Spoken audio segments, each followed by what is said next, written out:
Peddapalli parliament నియోజకవర్గం ప్రజలందరూ మా దేవుళ్ళు.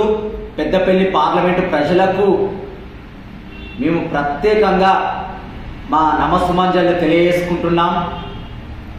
మాలమాదిగలను చెన్నూరు ఎమ్మెల్యే వివేక్ గారు ఉసికొల్పడం, మరి మాలమాదిగలకు గొడవలు పెట్టే అంశాలపైన ఆ విధంగా మాట్లాడడం చాలా బాధాకరమైన విషయం. అది ఈరోజు పెద్దపల్లి పార్లమెంట్ల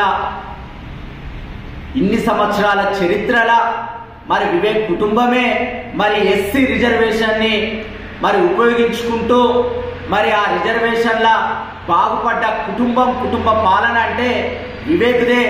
ఈరోజు మాదిగలం అందరం కూడా అంబేద్కర్ బిడ్డలమే, మాదిగ బిడ్డలమే, అదే విధంగా అంబేద్కర్ వారసులమే మేమందరం.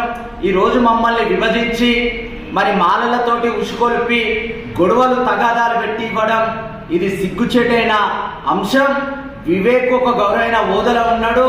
మరి ఇతనికి ఆలోచన ఉందా లేదా అనేది మరి అతను గ్రహించుకోవాలి.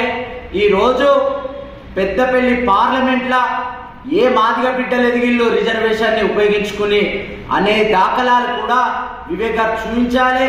ఏ మాల బిడ్డలు మరి ఈ రిజర్వేషన్ ఉపయోగించుకుని బాగుపడ్డ సందర్భాలు ఎక్కడున్నాయో చూపించాలి. ఒక్క కుటుంబమే ఆ కుటుంబ పాలన, మరి ఈ వివేక్ కుటుంబమే ఈ పెద్దపల్లి ఎస్సీ రిజర్వేషన్ ఎన్నో సంవత్సరాల నుండి తరతరాలుగా ఇలా కుటుంబమే అనుభవిస్తుంది. ఇక్కడ పెద్దపల్లి పార్లమెంట్ల ఏ మాదిగ బిడ్డలు కానీ ఏ మాల సామాజిక బిడ్డలు కానీ ఎదిగిన దాఖలాలు లేవు. మరి వివేకు పుట్టిన ఊరు పెద్దపల్లి కాదు, అతను పెరిగింది కూడా పెద్దపల్లి కాదు, అతని పుట్టుపూర్వకాలు కూడా పెద్దపల్లి ఎలాంటివి లేవు.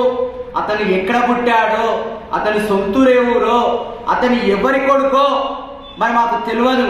కానీ ఇక్కడికి వచ్చి ఈరోజు మాదిగ బిడ్డల కడుపు మీద కొట్టి రిజర్వేషన్ని మరి వినియోగించుకుంటూ మరి కోట్ల డబ్బు సంపాదించుకుని ఆస్తులు సంపాదించుకుని ఈరోజు మాదిగ బిడ్డల్ని, అనగారిన బడుగు బలైన వర్గాల బిడ్డల్ని ఉసిగొల్పడం, రెచ్చగొట్టడం, మరి అట్లా మాట్లాడడము చాలా సిగ్గుచేటైన అంశం.